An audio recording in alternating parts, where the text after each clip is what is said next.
Caalii hojjaasaa amee bakka lallabaa deemu. Abbaa caalii hojjaasaa baarakallah. Abbaa caalii haasa'e. Abbaan caalii jira natti fakkaata mun jirta. Abuu Talhaa jirtu.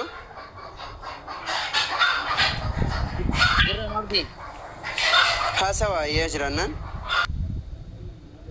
Maal abbuun waan nu jalaan kutinaakaa? Abbaan jiru yoo na taasise natti tola yookiin amma isaan dhufanitti haasa'uun fedhanis.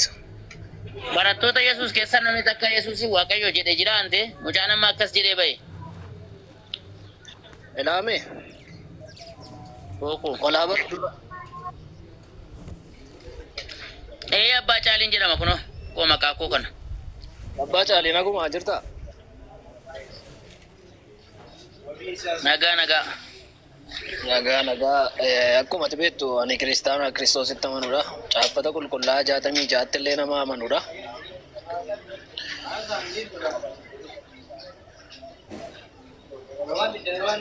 Akkasitti amantullee hin beeku akkatti beektumaan jettee garuu kiristaana jechuus ani maqaadhuma isaan dhagaye malee macaafarraa kiristaana kan jedhamu argee hin beeku amantii ta'uu isaadha. Mee Yesuusin maal jettee amantachi keessatti shime kiristaana yoo ta'e rakkoon gahu. Kiristaanni tokko Yesuus Kiristoosiin akka fayyisaa lubbuu ofii godhatee fudhata. Du'a keessaa jireenyatti dabarsa jedhee fudhata. Gahannamiin akka hin galleef abidda bara baraa ooluudhaaf Yesuus Kiristoos fayyisaadha jedhee fudhata. Kun dhugaa macaafa qulqulluun lafa kaa'uudha jechuudha.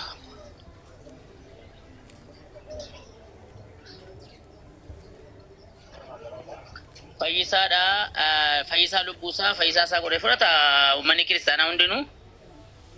Uummata kiristaanaa hundumaaf otoo hin taane biyya lafaa hundumaaf kennamee warri kiristaanotaa garuu eeyyee akka inni fayyisaa nama hundumaa ta'etti amanee fudhata. Macaafa tokkoon dubbisaa moo macaafa biraa qabdaa? Eeyyee biraa qaba. Ni hojii ergamtoota iddoo jedhamu tokko Aaktis kan jedhamu afaan Ingiliffaatiin beektaa? Aaktis sana banime hojii ergamtoota yookiin hawaariyaa siraa kan jedhamu Amaariffaan. Maal jette? Hojii ergamtootaa kan jedhan tokko banime. Maaliif? Ni waan ta'e dubbisnaa macaafa tokko achirraa dubbisnee. Gaaffiin kee maal ture isin jechuufi? Jechuun waanuma uummatii kiristaanni hundinuu wanti biyya lafarraa fayyisaa lubbuusaa godhee fudhata waan ati jette irratti waa si gaafachuufani. Yesuus biyya lafaatiif kenname kiristaanni warri itti amananii jiran immoo inni cubbuu ilmaan namaa akka inni dhiisuu danda'u fayyisaa ilmaan namaa akka mee hojii ergamtootaa banimee qomoo kiyyaam duwwaa akka ta'etti amanuun siin jedhe. Macaafni si bira jiraam? Macaafni si bira jiraata amma gabaabinumaan. Macaafa qulqulluutti nan amanaa eeyyee qabaan siin jedhe. Warra nu dhagaa jirtanii sagaleen kukkutamaa jiru kun kan saadha moo kan kooti? Kan kooti tanan nan isaa asumatti naama. Keessa lamaanuu sirriidha. Ishi furii. Abeet. Furiyyee. Dhagaan mee hojii ergamtoota amma bani kaameelee fi waa ta'e yerootti ariifatanii daddafanii jiraatanii deemanidha barra. Sa'aatii dheeressanii guban miti barra. Callisanii haasa'u taanaanis namaan hubatamu jarjaruudhaanis wanti dhufu hin jiru. Mee waan siin jedhu waa'ee hubachuu eegar dubbannaati. Iddoo ammaa dubbifnee kaanii hubannaatti dafi qaabee hojii ergamtootaa banimee dafi.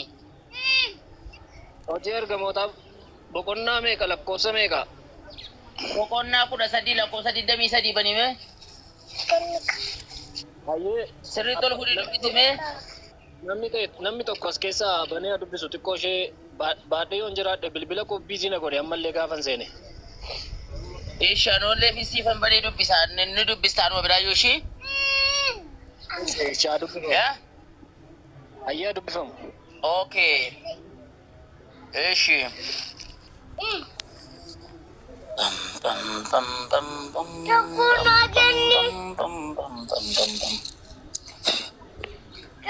Elaa akkana jedha laa. Waa'ee Daawit dubbatee dhufeetu elaa kunoo. Saa'oliin mootummaa irraa buusee immoo Waaqayyo Daawitiin isaaniif moosisee jedha. Waa'ee Daawit dubbatee dhufee maal jedha?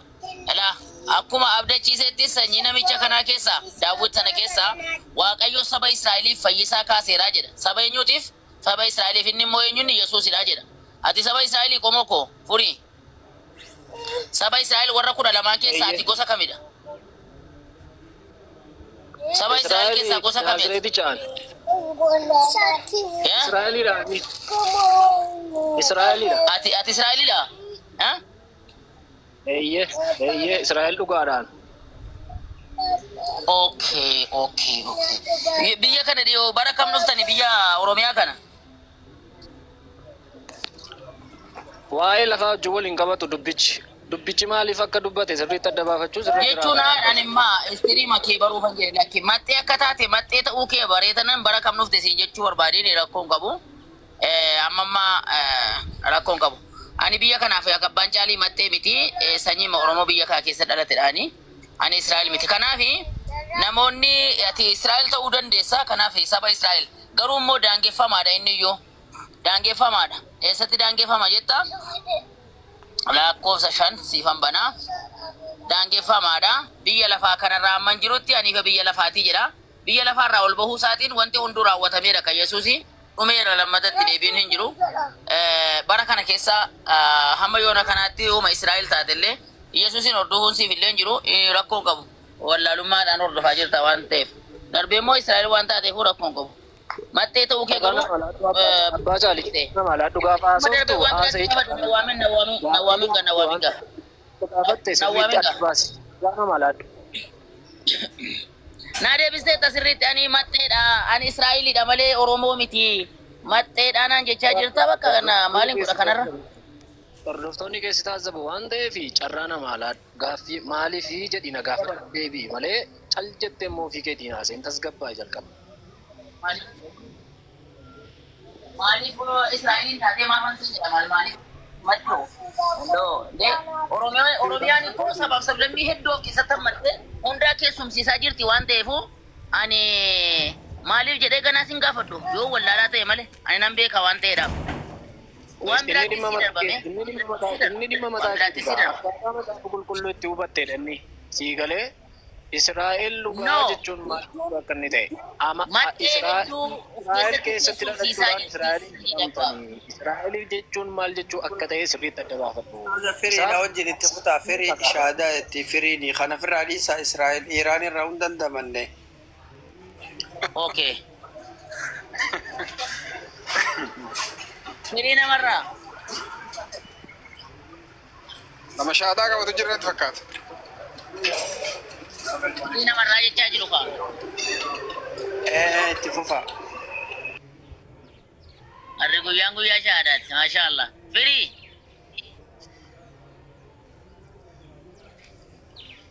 Nu wajjin jirtaa?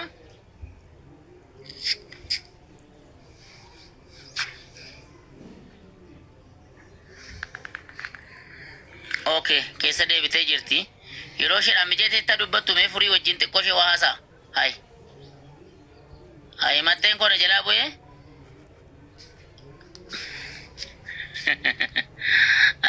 Egaa ijoollee Oromiyaan egaa hunduma namaa keessumsiiftee kaan guddifachaa fudhattee kaan immoo dandeessee dhuma kaan irratti awwaallatee irratti lafa dhiitee irratti sirbee kaan irratti gamoo ijaarratee hunduma baattee jirti dachiin Oromiyaa rakkoon qabu. Akkasii maxxee taatan iyyuu rakkoon qabu. Numa Oromoomtu dhumarra boodarra. Akkasii. Ustaaza furriin deebi'ee. Wajjaasaa. Yaa furrii kiyyaa.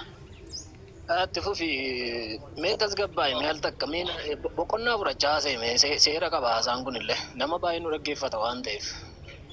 Ani nama tasgabbiidhumaan haasaa jiru haasaan kuteen haasaa jiranleeti. Ani rakkoon qabu. Mee waan akka tasgabbiidhaan haasoftu mee natti agarsiisi ishee nan arguun barbaada. Fiizikaalaa hin argamu mala keemikaalaatiin laalta rakkoon qabu. Kan isin jedhu qomoo kiyya. Mee Yesuusii kana Yesuusii ilma Maryamii namni? Ustaaza bittiin illee shaadaan qabadachaa irraa dubbisaame yoo dhugaa ta'eef. Abbitti. Furriyyee dhumaan se'ati. Mee maayikii qabdimee?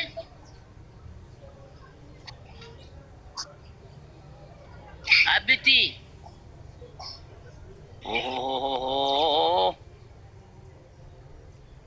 Warri shaadaan qabadha jettanii ol galtanii maayikii qabattan gadi sin buusa. Qabatte ani la marba. Dubbadhu abitti.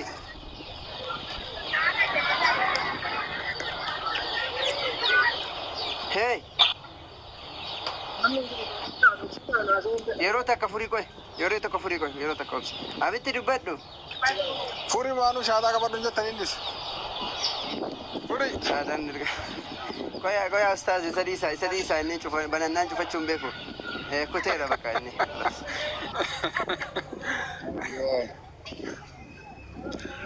Furii kiyya. Shaadaa tana sodaatanitti fakkaata. Yoo bifa kanaan duuti ati baay'ee kana furii keenya daatti.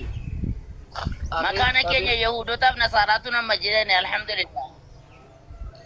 Ati ma jirta ka ati kan isin jedhu Yesuus ilma Maryam ni beektami? Eeyyan hin beeka. Okay. Inni nama moo waaqayyoodha? Namas waaqadhas. Namadhas ani nama ofiin jedhee beeka Yesuus. Eeyyee jedhee beeka. Eessatti jedhee beeka? Caafata qulqullaa irratti jedhee beeka. Wangeelota irratti wangeelota arfan dubbistee beektaa ni beektaa wangeelota arfan. Eeyyee dhaga'een ture akkas jechuusaa wangeela jedhama. Wangeela Maatewosii fi Maarqos, Luqaasii fi Yohaannis warra kana argee beeka. Mee achi keessaa iddoo kamitti ani nama ofiin jedhe Yesuus? Yohaannis boqonnaa tokko lakkoofsa tokko hanga shanitti. Yohaannis tokko hanga tokko shanitti ani nama ofiin jedha. Yohaannis boqonnaa tokko lakkoofsa tokko hanga shanitti waaqayyoon ta'uusaa nama ta'uusaa argina. Ani nama ta'uusaa ani nama ofiin jedhee jira Yesuusiin ilmi Maryam kuniin siin jedhe. Aggaaffii koo dhaggeeffattee ta'a qomoo kolaa akkin jedhe. Yesuusiin kun nama ofiin jedhee beekaa jedhe. Sagaleen foon uffachuusaa jedhama mata dureen isaa iyyuu eeyyee. Ani waa'ee sanaallee siin jechaan jiru kan waan foon uffatee fi waan maalii akka isin ittiin qubanne bagattuu fi sannatti tolanaan. Ani kan siin jedhu Yesuusiin kun nama ofiin jedhee jira furii koo. Ilmi namaa ofiin jedhee jira eeyyee. Ilma namaa ofiin jedhe malee nama ofiin hin jenne takka. Namadha eeyyee ilma namaa jechuun namadha eeyyee. Ilma namaa ofiin jedhe malee ani nama ofiin hin jenne Yesuus. Rakki. Ilma namaa ofiin jedhe ishi ani waaqa ammoo ofiin jedhee beekaa takka. Ani waaqa jedhee beeka macaafni illee waaqayyoon akka ta'e dhugaa ni ba'a. Ani macaafni macaafa jechuun abbaan caalee yoo barreessas macaafa jedha. Caafuu jechuun wanta zeeta saafee nagar maalet ነው. Wanti barreeffame hundi caaffata jedhama. Si galee? Caafuu jechuudha. Waan si gashagaa qomoo koo saadaa fi caakana bakka buusaniitu matsaaf jennaani warra maaliifaa achumaan jarri kun immoo macaafa jedhanii gaafa sana. Matsaaf jechuun yookiin kitaabuma barraa'ee lafa jiru hunduu matsaafa jedhama yookiin macaafa jedhama. Kanaafuu macaafni ragaa ba'uuf osoo hin taane Yesuus ani waaqayyo ofiin jedhee beekaa. Caafatu waaqayyoon akka waan siin jedhe caafatu qulqullaan jaata hin jaa. Caafata qulqullaa ishii caafanni qulqullaahan suni mee caafata qulqullaa keessatti Yesuus iddoon itti ani waaqayyo ofiin jedhe jira. Waaqayyo iddoon itti jedhame jira. Inni ofiin jedhamee taani kanan gaafataa jiru ramatiin tokkoffaa lammaffaa waan jedhamu beektamini ani waa Yesuus ofiin jedheen si gaafataa jira. Ishee Yesuus ani nama ofiin jedheeraa innaan ni dhabde ani waaqayyo immoo ofiin jedheeraa innaan isarra geenyee jirra. Yesuus ani waaqayyo ofiin jedheeraa siin jedhee si gaafataa jira. Yoon danda'ama ta'e waa Yesuus jedhee naa deebisi. eeyyee jedhee si deebiseera lammanuu.